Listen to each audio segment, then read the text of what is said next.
Whatever the occasion, effortless elegance is right this way. Because Hilton brings you new ways to stay courtesy of the Nomad London. And it doesn't stop at award-winning dining in a space draped in velvet and illuminated by vintage chandeliers. No, this day goes beyond with unparalleled personalized service and attentive hospitality. Oh, and did we mention the Nomad London can be booked using your Hilton Honors points at Hilton.com? Hilton, for the stay. Hi, and welcome to the 10-Minute Food Truck Training Podcast. My name is Bill Moore. I'm the founder of the Food Truck Training Group on Facebook, co-owner with my beautiful wife, Melissa, of our own food truck. It's called Food Truck 101, and I'm the executive director of the National Street Food Vendors Association, which is a nonprofit dedicated to education, advocacy, and uplifting all food vendors. Today, I'm going to be talking about vanity franchises and what are vanity franchises. Before I get into that, I want to remind you guys I'm going to be in Las Vegas, Nevada this year, July 15th and 16th. I'm going to be a part of the Food Truck Owners Expo, where I'm going to be giving 2 classes. I'll kick off the campfire sessions, and I'll be out on the main floor as a part of the National Street Food Vendors Association booth, where you guys can come and join me, ask all questions, find out about the association, and just hang out with us and have a generally good time. Again, that is July 15th and 16th in Las Vegas, Nevada. Go to FTOexpo.com, place your order for those tickets today, and when you do, put in the code FTTG15 for a 15% discount. So what is a vanity franchise? Essentially, it is a company, obviously of lawyers, offer you the ability to turn your concept into a franchise. And of course, the lawyer gets to make a whole big bunch of money, and they'll get you to spend a whole big bunch of money to create everything you need to create to be a franchise and make you feel like your company is awesome. It's essentially a vanity franchise. They're appealing to your sense of worth and telling you have an awesome concept. This should be a franchise everywhere. So I want you to understand that a vanity franchise involves recognizing that those attorneys sell the privilege of a brand rather than a proven business model. They come up to you, and I've had this happen to other food truck owners that I know, and they're all excited. Bill, this lawyer came up to me and says he wants to help us be a franchise. And I'm like, you're not ready. But he says I am. How does he know? He ate your food? Well, yeah. Okay. He doesn't know anything about the finances of your business. He doesn't know anything to be able to say, yes, this is a viable business model and we should duplicate it. He is playing to your ego, telling your food's awesome, you're friendly, so we should make that a franchise. It's not a franchise. They are playing to your vanity. That's why I call them a vanity franchise. You feel like you're awesome.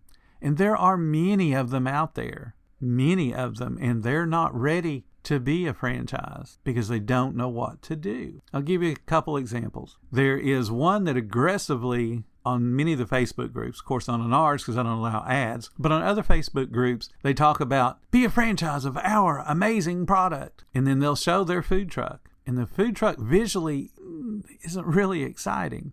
The menu also isn't really exciting. There's nothing there that makes me go, okay, that's a concept worth duplicating. And then you start to examine more about them. They have one operational food truck. They claim that they have 2 more in the pipeline. And you can get in on this franchise deal for the low cost of. And I'm looking at it going, everything that y'all sell I can do. So why do I need you? And since you only have 1 unit, there is no brand awareness. So for me to franchise your concept that's in Texas or Utah or wherever it was, and me to bring it to Florida is the same as me starting from ground zero. Now remember, I've been on both sides of that franchise table. I've been the company trying to get people to buy franchises, and I've also been a franchisee having to deal with the company telling me what to do. So a vanity franchise appeals to your vanity that you're awesome and we'll be able to sell you on this concept or sell other people on this concept, and you'll make a whole bunch of money. So I told you about one person that only has 1 operational store. Okay. There's another company. They have a simplistic, ridiculously simplistic menu. It is so simplistic that I'm not really sure that it's a viable concept, but they think it is. Now, they do it a little bit different rather than just doing it straight food truck. They want you to get into a brick and mortar, and then you have to commit to having a couple of food trucks operate off that brick and mortar. So that solves the commissary issue that a lot of states have. Not a bad idea, but that's a whole bunch of money just to get started in something that has an extremely limited menu. Now, you guys know that I worked for Wendy's, and Wendy's original menu was hamburgers, chilies, french fries, Frosties, and sodas. That was it. That was the original menu. This food truck concept menu is smaller. So it's extremely limited. But they're finding people that are willing to buy it, apparently. The problem with this particular one is they started to get into other states. They didn't have the knowledge basis to help those owners in those different states. We talk about on our Facebook group, and we've talked about on the podcast and the YouTube channel, that every state is different in what they require, and that is true. But it also gets even more complicated. Within many states, the cities and counties have different rules and regulations. Some of them are more harsh than the state. Some of them are exactly what the state is, but it's still one more licensing hoop to jump through. As a brick and mortar, that's relatively easy because you don't move. You don't have to deal with multiple licenses. But the food trailer, on the other hand, is a different entity. And in some states, it's a little bit more complicated to get them licensed. So as a franchisee, hoping to be a nationwide, the next McDonald's, you have to have expertise in getting all of those licenses done and done quickly for your franchisees because they turn to you for knowledge. You're the one that sold them on the concept, so you got to provide the knowledge. That's what a franchise does. So it's not an easy, oh my God, pay me or pay the attorney $100,000 and you'll be a franchise. If you're not ready to be a franchise, if you only got one operational unit, you are nowhere near ready to be a franchise. Because smart owners, the people that are really interested in becoming a franchisee, number one, they've got money, which means they've also got people that know what they're doing or have contacts with people that know what they're doing. I am not a franchise person. Remember, I've been there. I don't like the restrictions that franchises put on you because there's many of the decisions that they make work for 5,000, 10,000 stores, but they don't always work for the individual. As a Quiznos franchisee, a lot of the franchises gathered together to sue the company because some of the price structure and some of the restrictions that they put on the individuals made it impossible for them to make money. So they sued, and a lot of them left the franchise organization. That's why you see a lot of Quiznos that were flourishing in many areas of the country are no longer open. The same with Subways. I think I read the other day that Subway is closing 600 units. Now everybody goes, oh, Subway, 600 units. Well, there's still going to be, several thousand units left. But you got to think about those ones that closed. A lot of them were one-owner units, and that was their livelihood.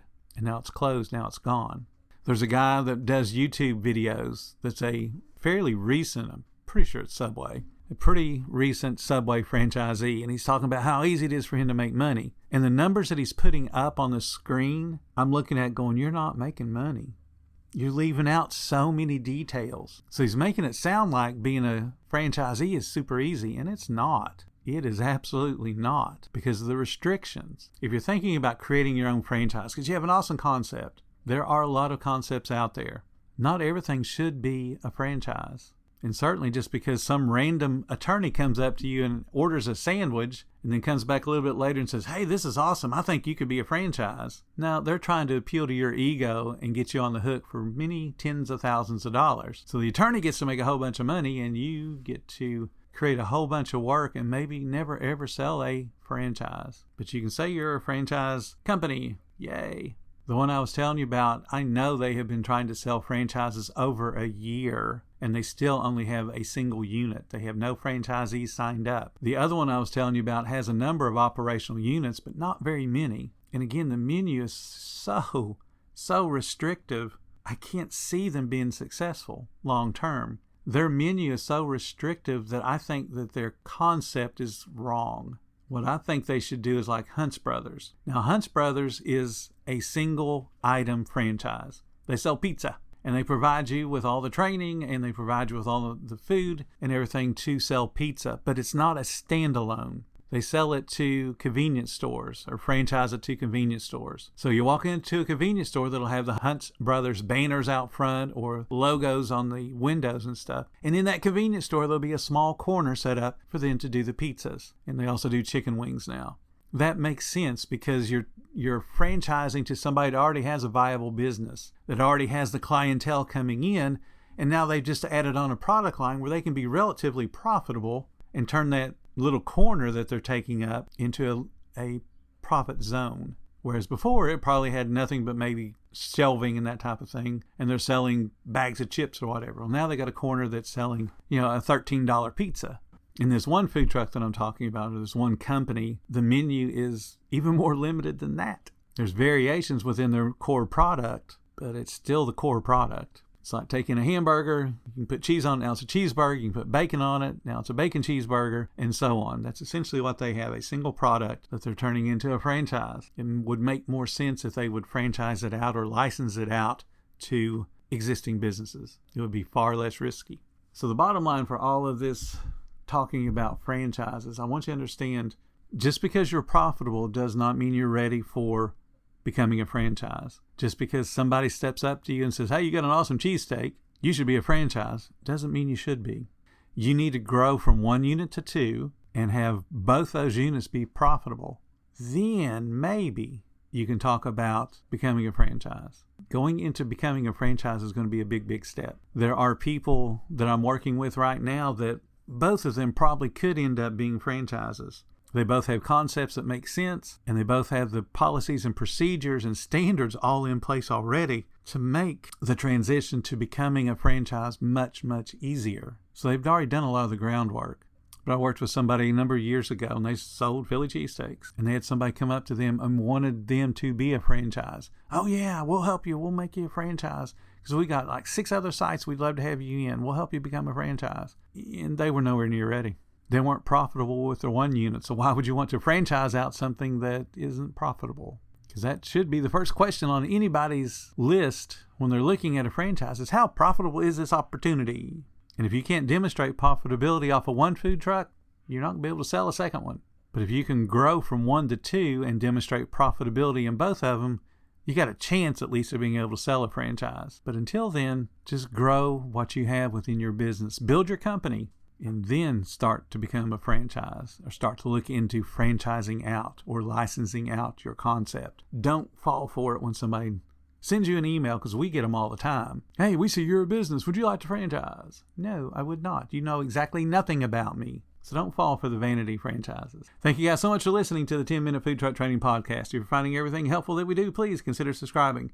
And if you love what we do, there's a link in the description. You can show some support. Every little bit does help keep us going. Until next time, you guys have a profitable day.